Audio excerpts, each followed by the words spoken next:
तो मैं इस आदमी को हम हमेशा के लिए खो देंगे। और वैसे भी क्या फर्क पड़ता है, इस आदमी ने हमें दिया ही क्या है। सूखे लद्दाख में जब लोग प्यासे मर रहे थे तो अपने दिमाग से कृत्रिम बर्फ के पहाड़ बनाकर उनकी जानी तो बचाइए। -40 डिग्री में जब हमारे सियाचिन के जवान ठंड से मर रहे थे तो उनके लिए सोलर हीटिंग टेंट ही तो बनाया है। फेल और समाज के ठुकराए हुए बच्चों के लिए अनोखा स्कूल बनाकर बिना किताबों के बस प्रैक्टिकल करवाकर उनको आविष्कार करना ही तो सिखाया है। और तो और चाइना बॉर्डर के पास रहकर बॉयकॉट चाइना का नारा ही तो दिया है। लेकिन तो हमें आपकी जरूरत है, आप प्लीज अपना अनशन तोड़िए। उनको कोई फर्क नहीं पड़ेगा, उनके लिए वो नहीं खोने वाले, कुछ भी खोएंगे हम। आप रहने दीजिए, आप चले जाइए। वो लद्दाख में रहते हैं, वहाँ पे AQI अच्छा है, वहाँ का वेदर उनके लिए सही है। यहाँ इतनी गर्मी, इतनी ह्यूमिड है और वो भूखे बैठे हैं और किसी को फर्क नहीं पड़ता है। सर आज हम उससे रहा नहीं जा रहा। सोनम वांगचुक, हम सब इन्हें जानते हैं। हम जानते हैं कि इन्होंने हमारे देश के लिए क्या किया, इनकी अच्छी। तो दोस्तों, आज सोनम वांगचुक को हमारी सपोर्ट की ज़रूरत है। अगर हम सोनम वांगचुक के सपोर्ट में नहीं उतरे, उनके लिए खड़े नहीं हुए, तो आने वाले वक्त में कोई भी हमारे लिए, ना हमारे बच्चों के लिए आवाज़ उठाने वाला बाकी नहीं रहेगा। इसलिए दोस्तों, आज हमारे पास टाइम है, वक्त है। इस वक्त को, इस टाइम को गनीमत समझकर सोनम वांगचुक के लिए आवाज़ उठाइए, उनके सपोर्ट में खड़े रहिए। क्या इसके बाद हमें मौका नहीं मिलेगा? आने वाले वक्त में हमारे लिए कोई आवाज़ नहीं उठाएगा, ना हमारे बच्चों के लिए आवाज़ उठाएगा। जी हाँ दोस्तों, आप सभी को जैसा कि पता है, दिल्ली के जंतर मंतर में तकरीबन 18-19 दिनों से भूखा प्यासा सोनम वांगचुक अनशन पर बैठा हुआ है ताकि सरकार इनकी बात सुन सके। नीट का पेपर जो बार बार लीक हो रहा है, बच्चों का फ्यूचर बर्बाद हो रहा है, सोनम वांगचुक अपने बेटे के लिए, बेटी के लिए आवाज़ नहीं उठा रहा है, बल्कि भारत की जनता के लिए आवाज़ उठा रहा है, बल्कि उन स्टूडेंटों के लिए आवाज़ उठा रहे हैं जो रात दिन मेहनत करके नीट का एग्ज़ाम पास करते हैं ताकि उनको रोज़गारी मिले, जॉब मिले। लेकिन दोस्तों, आज ये किस तरह से मोदी सरकार तानाशाही सरकार बन चुकी है। 18-19 दिनों से ये भूखा प्यासा वहाँ पे तड़प रहा है। डॉक्टर ने बताया है कि आने वाले 3-4 दिन सोनम वांगचुक के लिए बहुत खतरे के हैं, इसमें इनकी जान भी जा सकती है। जी हाँ दोस्तों, अपनी ज़िंदगी दांव पर लगाकर भारत की जनता के लिए आवाज़ उठा रहे हैं। भारत के बच्चों के मुस्तकबिल के लिए वो फिक्रमंद है। लेकिन आज मोदी सरकार इनकी एक नहीं सुन रही है। इनको लेकर कोई भी अभी तक बयान नहीं दिया गया है भारत सरकार की जानिब से कि सोनम वांगचुक की सारी हम मांगे पूरे करेंगे, आप अनशन से उड़ जाओ। सोनम वांगचुक चाहती है कि जो शिक्षा मंत्री है उसको इस्तीफा देना चाहिए क्योंकि बार बार नीट के पेपर लीक हो रहे हैं। दोस्तों, सोनम वांगचुक ने हमारे देश के लिए उनके क्या क्या कारनामे हैं, मैं आप लोगों को वीडियो क्लिप दिखाऊंगा। तो आज पूरे देश की नज़र सोनम वांगचुक पर टिकी हुई है। आप लोगों को कुछ वीडियो क्लिप दिखाऊंगा जिसे देखने के बाद आपको पता चलेगा कि सोनम वांगचुक क्या चीज़ है। आप सभी से मैं रिक्वेस्ट करूंगा, इस वीडियो को 1 सेकंड के लिए भी स्किप ना करें, बल्कि इस वीडियो को एंड तक ज़रूर देखिए और इस वीडियो को शेयर ज़रूर कीजिए। तो आइए सबसे पहले ये कुछ वायरल वीडियो क्लिप देखें, फिर आगे बात करते हैं। वांगचुक जो 18 दिन से अनशन कर रहे हैं, भूख हड़ताल पर है, उनके बारे में कुछ सोचोगे कि नहीं? एक वो समय था जब गांधी जी अनशन पर होते थे ना, तो अंग्रेज तक आ जाते थे उनसे बात करने के लिए। यहाँ तक कि अगर शैतान भी, यहाँ तक कि राक्षस भी जब तपस्या करते थे ना, तो भगवान भी आ जाते थे कि चलो देखते हैं कौन है, वो वरदान दे देते थे।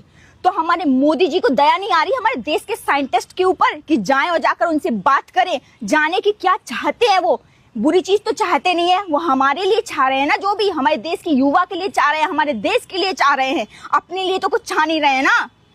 पर तब भी हम लोग उनके बारे में नहीं सोच रहे हैं, हम लोग नहीं उनका साथ दे रहे हैं। मोदी जी से निवेदन कर रही हूँ मैं, मोदी जी जाइए और जाकर उनसे बात करिए, प्लीज जाइए।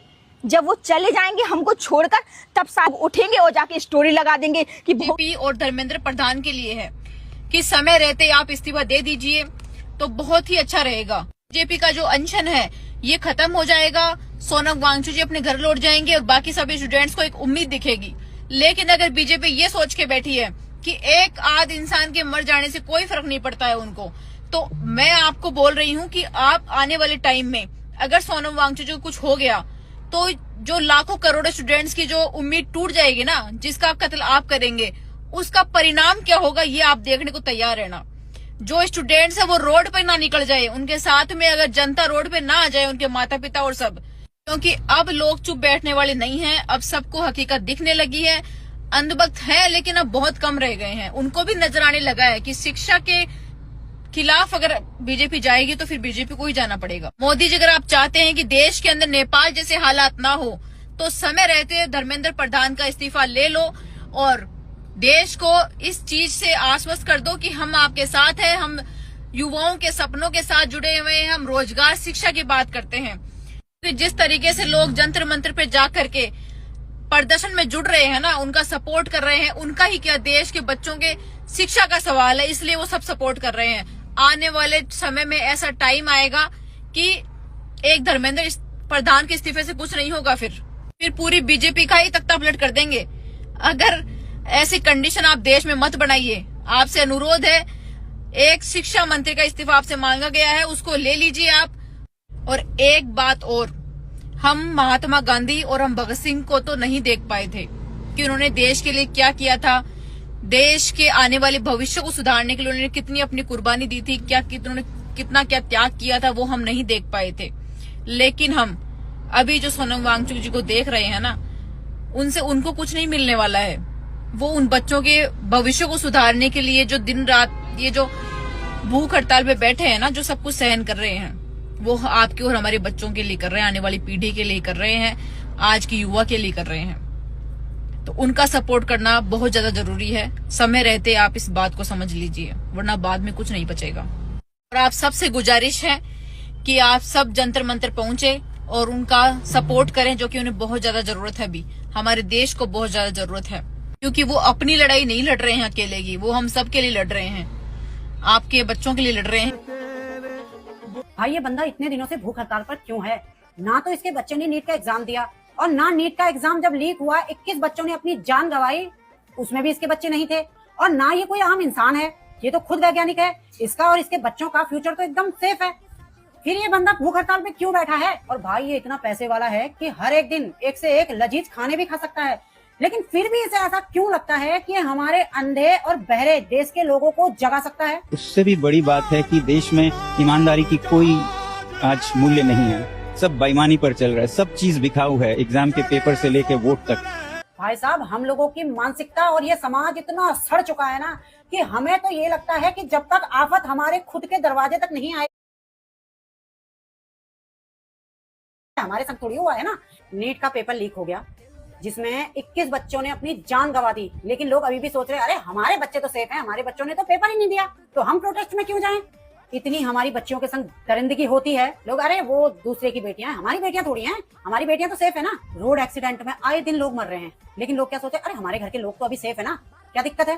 पेट्रोल से इतने लोगों की गाड़ियां खराब हो रही हैं, तो क्या हुआ, हमारी गाड़ी तो अभी सेफ है। आए दिन लोगों के साथ इतने अत्याचार हो रहे हैं, फिर भी लोग कह रहे हैं तो क्या हुआ, दूसरे लोग हैं, हमारे साथ थोड़ी हुआ है, हम तो अभी सेफ हैं। लेकिन मुझे इतना पता है कि ये बहुत जल्द तुम लोगों के साथ भी होने वाला है। अगर तुमने आज सोनू वांगचुक और हमारे स्टूडेंट जो जंतर मंतर में प्रोटेस्ट कर रहे हैं उनका साथ नहीं दिया, तो अगर आज सोनू वांगचुक को कुछ होता है तो मैं इतना लिख के देती हूँ कि कल को अगर किसी के साथ भी कुछ गलत हुआ ना, तो कोई खड़ा नहीं होगा, ना कोई गलत के लिए आवाज उठाएगा और ना कोई हमारे देश को बचाने के लिए आवाज उठाएगा।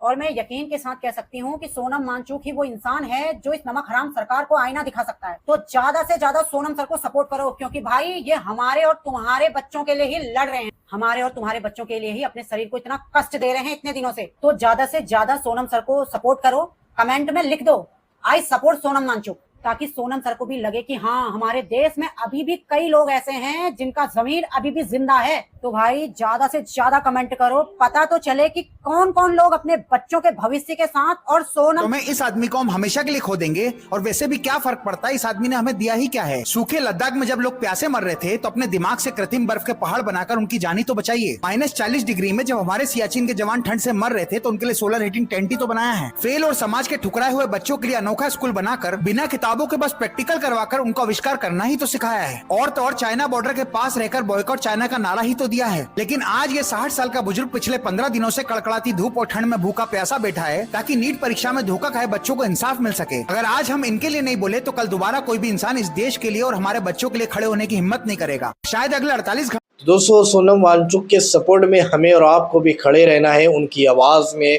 आवाज़ हमें मिलाना है और आने वाली 20 जुलाई को दिल्ली के जंतर मंतर में सभी को जमा होना है। तो आप जहां कहीं से भी हमारे इस वीडियो को देख रहे हैं तो आप 20 तारीख को दिल्ली के जंतर मंतर में पहुंचे और उनका सपोर्ट कीजिए, उनके लिए आवाज़ उठाए। इबन सोनम वांगचुक जो है 19 से 20 दिनों से भूखे और प्यासे है, ज़िंदगी और मौत के बीच वो अपनी इन्हें जंग लड़ रहे हैं। इसलिए सोनम वांगचुक को हमारी सपोर्ट की ज़रूरत है। दोस्तों इस वीडियो को तमाम लोगों तक शेयर कीजिए ताकि तमाम लोगों तक ये वाली इन्फॉर्मेशन पहुंच सके। तो चलिए इस अगली वीडियो में मिलते हैं, जब तक अपना ख्याल रखिए, शुक्रिया।